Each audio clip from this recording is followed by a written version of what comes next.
खबरों के निष्पक्ष विश्लेषण के लिए सब्सक्राइब करें Jantantra TV and press the bell icon. Never miss any update.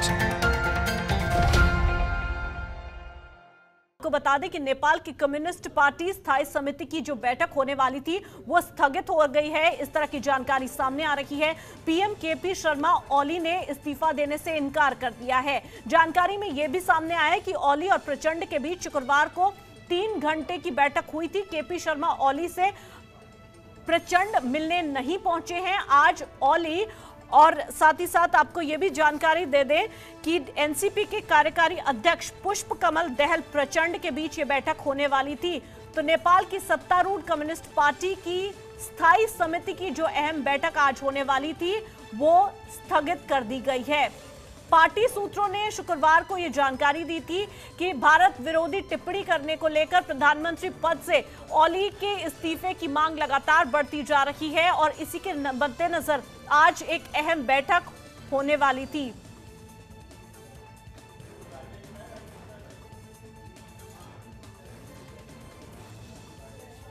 Himalayan times समाचार पत्र में यह भी खबर प्रकाशित हुई थी कि ओली और एनसीपी के जो कार्यकारी अध्यक्ष हैं पुष्प कमल दहल प्रचंड ने शुक्रवार को प्रधानमंत्री आवास में एक बैठक की थी। मीडिया में ये खबरें भी आई थी जिसमें ये कहा गया था कि 3 घंटों तक चली बैठक दोनों शीर्ष नेताओं के बीच विश्वास बहाल करने के लिए हुई थी। तो ओली के साथ बैठक के बाद प्रचंड ने नेपाल की राष्ट्रपति विद्या देवी भंडारी से भी मुलाकात की थी।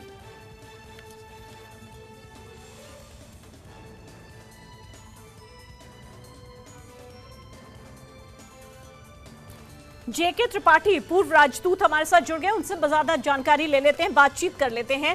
त्रिपाठी साहब, बहुत शुक्रिया जनतंत्र टीवी को समय देने के लिए। जिस तरह से जानकारी सामने आ रही है, जिस तरह से चीन की कठपुतली नेपाल बनता जा रहा था और आज जिस तरह से जानकारी सामने आई है कि कम्युनिस्ट पार्टी की जो अहम बैठक आज होने वाली थी वो स्थगित कर दी गई है, किस तरह के मायने इससे निकलकर सामने आ रही हैं? क्योंकि जो पीएम केपी शर्मा ओली हैं उन्होंने भी इस्तीफा देने से इनकार कर दिया है।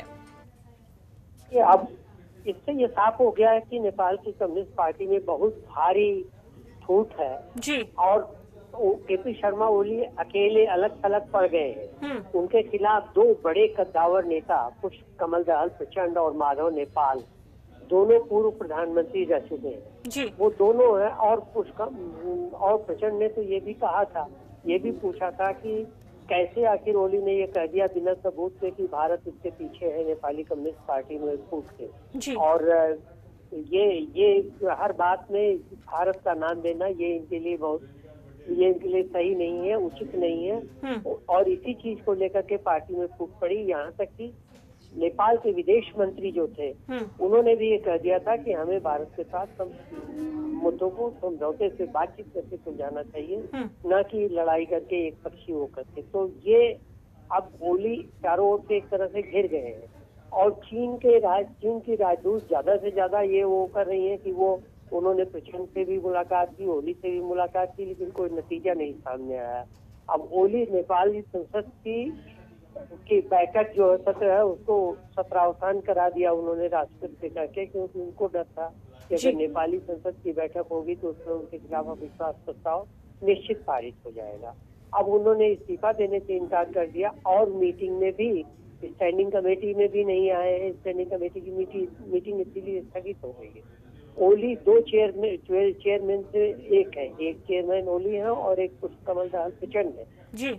और ये कहा जाता है कि पार्टी का ये रुख है कि 1 पार्टी 1 पर्सन 1 पोस्ट, तो उसके तहत ओली 2 पोस्ट नहीं रख सकता। इसलिए अभी परेशानी है और मेरे ख्याल से ये ओली का एक बड़ा एक गिमिक था कि जब तक पार्लियामेंट प्रोरोग होती है उस समय ओली कुछ समय पा जाए ताकि वो अपना मैनिपुलेट कर सके। लेकिन मुझे नहीं लगता कि इसमें कुछ होगा, क्योंकि प्रचंड और माधव नेपाल दोनों ही ओली की तुलना में काफी कद्दावर नेता हैं और उनका जनाधार पार्टी में और नेपाल की जनता में बहुत, इसलिए ओली के दिन गिने हुए हैं। ओली यह है कि थोड़े दिन और चल जाएंगे लेकिन ओली को इस्तीफा देना ही पड़ेगा। ठीक है। और लेकिन उसकी वजह से जो भारत और नेपाल के बीच में सीमा विवाद है वो क्या दूर हो जाएगा? मेरे ख्याल से नहीं, क्योंकि आप देखिए, जब उन्होंने ओली ने पार्लियामेंट में नया नक्शा पास कराया था